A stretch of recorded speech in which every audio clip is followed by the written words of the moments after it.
So సిప్ల ద్వారా కానీ corpus ద్వారా కానీ మంత్లీ ఇన్కమ్ మనం రాబట్టొచ్చా? మాట్లాడదాం ఈ టాపిక్ పైన. మనతో పాటు పిఎస్ చంద్రశేఖర్ గారు మ్యూచువల్ ఫండ్ డిస్ట్రిబ్యూటర్ ఉన్నారు.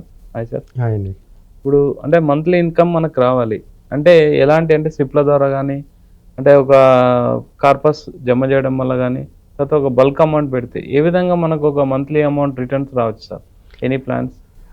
రవి గారు మంచి క్వశ్చన్ అండి, మంచి సబ్జెక్టు. జనరల్గా మంత్లీ ఇన్కమ్ కావాలనుకునేటప్పుడు జనరల్గా ఇప్పుడు మనం మోస్ట్ ఆఫ్ ద ఇన్వెస్టర్స్ అంటే ఎవరైతే ఈ మార్కెట్ రిలేటెడ్ ఇన్స్ట్రుమెంట్స్ కాకుండా మామూలుగా మంత్లీ ఇన్కమ్ కావాలనుకుంటారో వాళ్ళు ఏం చేస్తుంటారంటే ఎఫ్డీలు వేసుకుని ఒక ఇంట్రెస్ట్ తీసుకుంటూ లీడ్ చేస్తుంటారు. అంటే ఎఫ్డీ అనగానే ఒక ఇంట్రెస్ట్ రేట్ మన మైండ్కి వచ్చేది ఒక 5.5%, 6%, 6.5%, senior citizens 7%, somewhere there. So అలాంటి రిటర్న్స్ వచ్చేటప్పుడు ఏంటంటే ఇన్ఫ్లేషన్ బీట్ చేసే రిటర్న్స్ అయితే కాదు. ఫ్యూచర్లో మన క్యాపిటల్ ఎప్రిషియేట్ అయితే అవ్వదు. మన క్యాపిటల్ ఒక 50 లక్షలు పెట్టి మనం మంత్లీ ఇన్కమ్ తీసుకుంటున్నా ఆ ఇన్కమ్ మనం వచ్చే ఇంట్రెస్ట్ మనం ఖర్చు పెట్టేస్తుంటాం, కానీ ఆ క్యాపిటల్ అలాగే ఉంటుంది 50 లక్షలు. ఓకే. అక్కడ బ్యాంక్ ఎఫ్డీలో కానీ అలాగే వేసుకున్నా లేకపోతే వడ్డీకి తిప్పుకోవాలి. సో అక్కడ ఏంటంటే రిస్క్ ఎక్కువ ఉంటుంది. మీకు రిటర్న్స్ కూడా వచ్చే ఛాన్సెస్ ఉంటాయి, కానీ పోయే ఛాన్సెస్ కూడా ఉంటుంది. అంటే రిస్క్ అంటే మోసం చేసే ఛాన్సెస్ కూడా ఉంటాయి. డబ్బులు ఎవరికో ఇచ్చారో మీరు రొటేషన్ మళ్ళీ ఇవ్వకపోవచ్చు, మీకు మళ్ళీ రిటర్న్ చేయకపోవచ్చు. సో అలాంటి రిస్క్లు ఉంటాయి. ఇప్పుడు అదన్నీ పక్కా పెట్టి సార్ మనం మ్యూచువల్ ఫండ్స్లో ఎలాగ మంత్లీ ఇన్కమ్ క్రియేట్ చేసుకోవచ్చు అని మాట్లాడతాను. ఓకే. ఇక్కడ రిస్క్ ఉంటుందా లేదా అని మాట్లాడుకునేటప్పుడు మార్కెట్ లింక్డ్ కాబట్టి రిస్క్ ఉంటుంది. షార్ట్ టర్మ్లో రిస్క్ ఉంటుంది.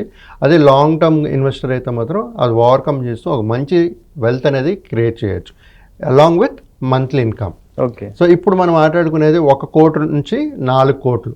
1 కోటి, 1 crore, 2 crore, 3 crore, 4 crores ఇంత డబ్బులు కానీ మీ దగ్గర ఉంటే వాళ్ళు మంత్లీ ఇన్కమ్ ఎంతవరకు ప్రతి నెల తీసుకోవచ్చు. నేను సుమారుగా చెప్తున్నాను, ఇంకా ఎక్కువ కూడా తీసుకోవచ్చు. ఎక్కువ తీసుకుంటే ఏమవుతుందంటే మన వెల్త్ అనేది లాస్ట్ అయితే ఏదైతే వెల్త్ ఉంటుందో తరిగిపోతుంది. సో నేను రీజనబుల్ మంత్లీ ఇన్కమ్ ఒక వెల్త్ క్రియేట్ అయ్యే స్ట్రాటజీ. ఓకే. 1 CR sir. 1 CRలో వాళ్ళు ప్రతి నెల ఒక 50,000 చొప్పున ప్రతి నెల ఒక 15 years అనుకుందాం. అంటే వాళ్ళ లైఫ్ ఎక్స్పెక్టెన్సీ కానీ ఒక 15 years రిటైర్మెంట్ తర్వాత అంటే 60-75 వరకు లైఫ్ ఎక్స్పెక్టెన్సీ ఉంది అనుకుంటే ఒక 50,000 చొప్పున ఎవ్రీ మంత్లీ ఇన్కమ్ తీసుకుంటూ వెళ్ళొచ్చు. 12% రిటర్న్స్ కానీ మనకు జనరేట్ అయితే వాళ్ళ టోటల్ విత్డ్రావల్ అమౌంట్ ఆ 15 సంవత్సరాల్లో 90 లక్షలు. ఓకే. రైట్. ఇంకా వాళ్ళకి బ్యాలెన్స్ వెల్త్ ఎంత క్రియేట్ అయి ఉంటుందో తెలుసా? 3.47 CR. ఓకే. 3,47 లక్షలు. ఓకే. రెండో స్ట్రాటజీ 2 CR. 2 CRలో వాళ్ళు ప్రతి నెల ₹1,00,000 మంత్లీ ఇన్కమ్ తీసుకోవచ్చు. మనకి మళ్ళీ 15 సంవత్సరాలు వాళ్ళ లైఫ్ ఎక్స్పెక్టెన్సీ బతుకుతున్నారు అనుకుందాం, 60 నుంచి 75 వరకు కావాలి వాళ్ళకి. 12% రిటర్న్స్ జనరేట్ చేస్తే వాళ్ళ టోటల్ విత్డ్రావల్ అమౌంట్ 1,80,00,000. ఓకే.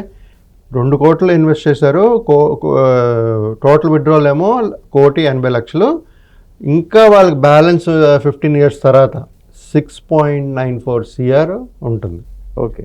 2 కోట్లు పెడితే 1,80,00,000 వచ్చి ఇంకా దగ్గర 7 కోట్లు. Okay. Next 3 crore strategy. 3 crores $1,50,000 ప్రతి మంత్ తీసుకోవచ్చు. మంత్లీ ఇన్కమ్ తీసుకుంటూ 15 years వరకు తీసుకుంటూ ఉంటారు. 12% రిటర్న్స్ కానీ మనకు జనరేట్ చేస్తే మన ఇన్వెస్ట్మెంట్స్లో వాళ్ళు తీసుకున్న టోటల్ అమౌంట్ 2,70,00,000. ఓకే. ఇంకా బ్యాలెన్స్ 10,41,00,000 ఇంకా ఉంటుంది 15 years తర్వాత. ఓకే. ఇప్పుడు 4th స్ట్రాటజీ, ఎవరి దగ్గర అయితే 4 కోట్లు ఉన్నాయో వాళ్ళు 2 లక్షలు ప్రతి నెల తీసుకోవచ్చు. ఓకే. తీసుకుంటూ పోతారు 15 సంవత్సరాలు ప్రతి నెల చొప్పున 15 సంవత్సరాల వరకు తీసుకుంటారు. 12% రిటర్న్స్ కానీ జనరేట్ చేస్తే వాళ్ళు టోటల్ తీసుకునే అమౌంట్ 3,60,00,000. ఓకే. ఇంకా బ్యాలెన్స్ 13,89,00,000 సుమారుగా, అంటే సుమారుగా 13,90,00,000 ఓకే బ్యాలెన్స్ ఇంకా ఉంటుంది. సో నేను చెప్పేది ఏంటంటే సార్, మన ఇప్పుడు దీంట్లో ఏంటంటే నేను కన్సిడర్ చేసింది ఏంటంటే ఒక ఇన్ఫ్లేషన్ తీసుకుంటూ మన రిటర్న్స్ మన మంత్లీ ఇన్కమ్ అనేది క్యాలిక్యులేట్ చేసుకుని మనం ఇంకా వెల్త్ బిల్డ్ అయ్యేటట్టుగా నేను చెప్పాను. జనరల్గా మేము ఇందాక మాట్లాడుకున్నట్టుగా ఎఫ్డి పెడితే మనకి ఇన్ఫ్లేషన్ బీట్ చేసే రిటర్న్స్ రావు. ఇక్కడ నుంచి మళ్ళీ ఒక సిప్ వేసుకున్నా నేను ఇప్పుడు 1 CR 2 CR 3 CR 4 CR గురించి మాట్లాడాను. లేదు కొంతమంది మీ దగ్గర నా దగ్గర 1 CR లేదు 50 లక్షలే ఉంది, 50 లక్షల నుంచి కూడా నాకు మంత్లీ ఇన్కమ్ కావాలి అని మనం మాట్లాడుకుంటే ఒక 25,000 వరకు తీసుకోవచ్చు. ఓకే. సో ఈ ఎవరి దగ్గర అయితే ఎంత ఉంటుందో ఆ కార్పస్ నుంచి మనం మంత్లీ ఇన్కమ్ అనేది క్రియేట్ చేయొచ్చు. But depending on the wealth ఎంతైతే మీరు ఇన్వెస్ట్ చేస్తున్నారో, కార్పస్ ఎంతైతే ఇన్వెస్ట్ చేస్తున్నారో ఆ బేసిస్ మీద ఒక 6% to 7% విత్డ్రాల్ తీసుకోవాలి. ఎక్కడైతే 12% రిటర్న్స్ జనరేట్ చేస్తుందో అలాంటి ప్రోడక్ట్లో ఇన్వెస్ట్ చేయాలి. ఓకే. సో జనరల్గా అలా చేసేటప్పుడు ఏంటంటే మీ మంత్లీ ఇన్కమ్ కూడా క్రియేట్ అవుతూ ఒక కార్పస్ క్రియేట్ అవుతుంది. అది మీ నెక్స్ట్ జనరేషన్కి, మీకు ఒకవేళ అవసరం లేకపోయినా మీ నెక్స్ట్ జనరేషన్కి పాస్ ఆన్ చేయొచ్చు. ఇవన్నీ చేసేటప్పుడు సార్ లైఫ్ ఎంజాయ్ చేస్తూ చేయండి. ఓకే. ఎందుకంటే డబ్బులు ఎంత కూడబెట్టినా మన కోసం, మన ఎంటర్టైన్మెంట్స్ కోసం, మన హ్యాపీనెస్ కోసమే. కాబట్టి మనం ఆనందిస్తూ ఎంజాయ్ చేస్తూ ఇన్వెస్ట్మెంట్స్ అనేది ఏదైనా చేయాలి. అలాగే మంత్లీ ఇన్కమ్లో కూడా మీకు అంత అవసరం లేనప్పుడు అంతంత విత్డ్రాల్ SWP అమౌంట్ అనేది పెట్టకండి. ఓకే. సో ఎంత అవసరం ఉంటుందో అంత పెట్టుకుని మిగతాది వెల్త్ క్రియేట్ అవ్వనివ్వండి. Okay. Thank you sir. Thank you very much. Thank you. Keep watching Pallavi Paisa.